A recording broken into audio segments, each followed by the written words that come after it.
This video is about the east wind. Now I have to give a little bit of background before I speak what I want to speak. Coming from the Bible, the east wind is brought up in Genesis chapter 41, verse 6. It's brought up in Exodus 10, verse 13. How the east wind was brought on by the Lord to bring the locust as one of the 10 plagues against Pharaoh. It is brought up in Ezekiel chapter 19, verse 12. It talks about how the east wind dried the fruit of the land. It brought drought. It also talks about bringing drought in Hosea 13, verse 5. It talks about, that ties in with Genesis 41, verse 6. It's Genesis 41, verse 27, how there were 7 years of famine. It talks about in Psalm 48, verse 7, how the east wind broke the ships of Tarshish.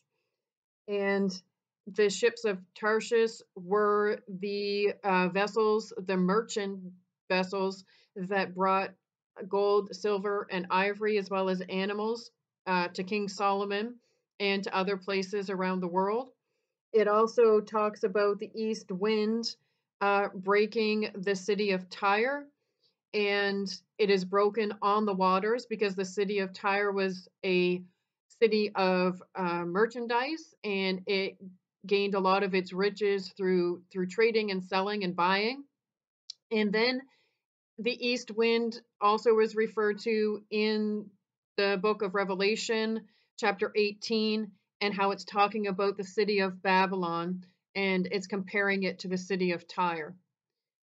Now, what I'm about to say, I believe, is the entirety of truth. And the Lord wants to let those people know who have relied on the marketplace as their resource, as their financial sources, as their company source. God wants to let the people know who live in luxury, who live in pleasure, who live with riches, who live in countries that have riches and that have gained through the market, through buying and selling and trading, that the east wind is about to blow. And he is going to bring judgment. He is going to break the vessels and break the transportation that brings riches to those countries and brings luxuries to those people.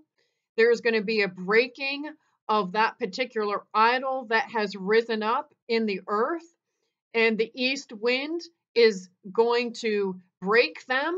And then as it continues to blow, it's going to break them so much they're going to become but dust, and the east wind is going to blow them away. And God wants you to know that if you are tied into a life of great riches, great wealth, great resources, and if you are a part of a country that has that, famine is coming, drought is coming. And those things that you have relied on, those things that you have put your trust in, those things that you have laid up for yourselves in earth are going to come to nothing.